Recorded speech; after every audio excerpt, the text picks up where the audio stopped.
said, okay, this is going to be really hard to do, almost impossible to do, but you're going to make Jesus Christ your main character. At first, I tried going to his heart and soul, and I just thought, you know what?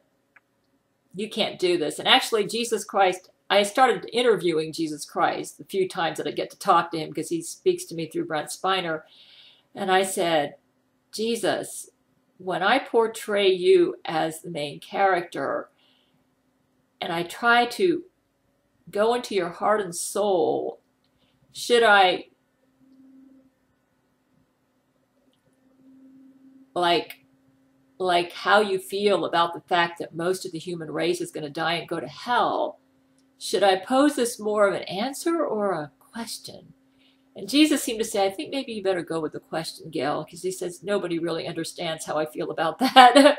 And it's like, he tried to show me, and what he did was he started whispering to Brent Spiner and about Terrance and Jesus, why don't you share with Brent? Because you meet with Brent every day. Why don't you talk to Brent and let him know how you feel about the fact that most of your creation is going to die and go to hell? So Jesus started whispering to Brent, and all of a sudden Brent started saying things like boop boop boop bat boop boop boop, and then he fainted and he vomited. Jesus says, I hate it. Whenever I try to share my nature with somebody, this always happens. And he talked about Coco the gorilla, and how Coco the gorilla wanted to learn calculus and wanted to and wanted to understand all these things about Jesus that were beyond his comprehension, and it ended up with the gorilla's brain exploded.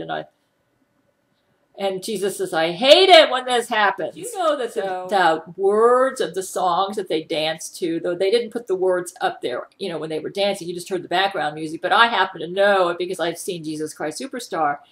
I don't know how to love him.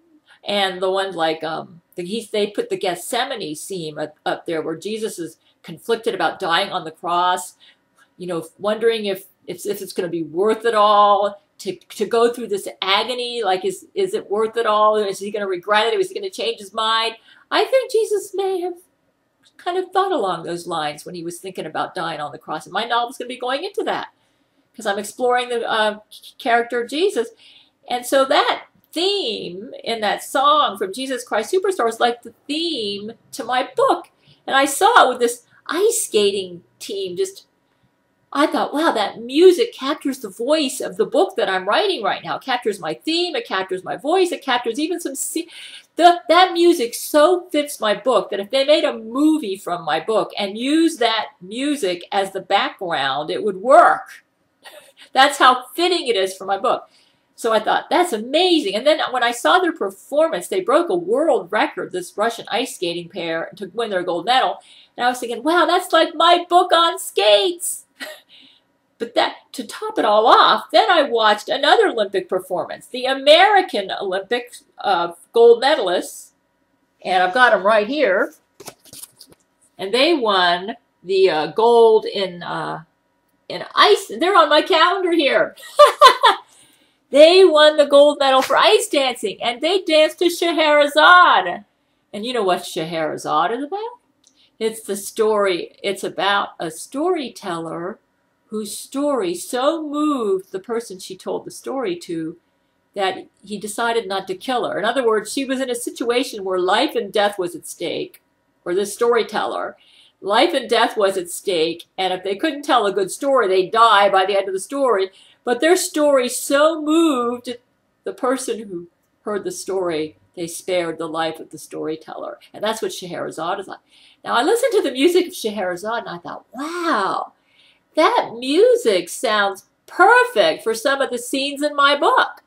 It's like God led these Olympic gold medalist skaters to perform to music that would highlight the themes and scenes in my book. And I mean it, man. They could take that music from Scheherazade and from the other Olympic gold winners, the Russians. And what Scheherazade was written by a Russian composer. So it's like, I see this all coming together. It's sort of a plan. And they could take that music and use that as the score for a movie made from my book, and it would work. That's how appropriate it is. I am seeing something miraculous here. This is a sign. God is going to do something amazing with this book I'm writing. I am so impressed with how this music from that both of these Olympic champions chose for their to dance to or to skate to, that I have created a video with portraits from my book. It's going to be an illustrated novel with that music in the background. And even though it doesn't give away the plot, it gives you the feel for the book, a feel for the voice of the book, a feel for the theme. So click on that link right below this video and experience the feelings that I'm hoping to generate from those who read my book.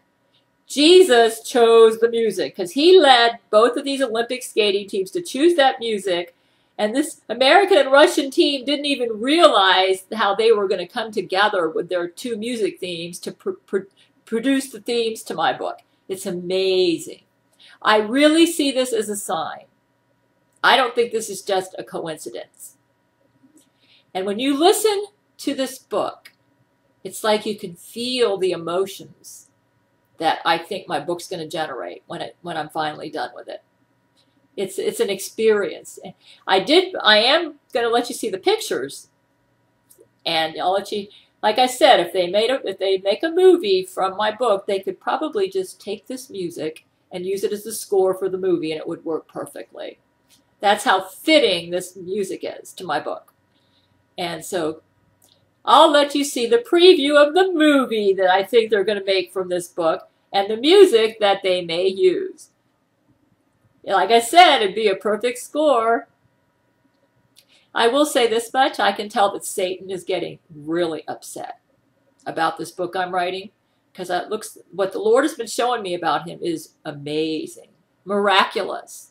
He's actually showing me some things in the past that's not in the Bible, but which could very well be true based on what is in the Bible. And in this book I'm writing, I'm striving to honor biblical truth. I'm not trying to go over and above the Bible. I'm just trying to, fill in the blanks in some of the silent areas where the Lord has chosen to be silent. Satan's nervous, and I believe he's pushing Zach Knight and the Jesuits to attack me more, which means only one thing. This book I'm writing is going to be a masterpiece of masterpieces.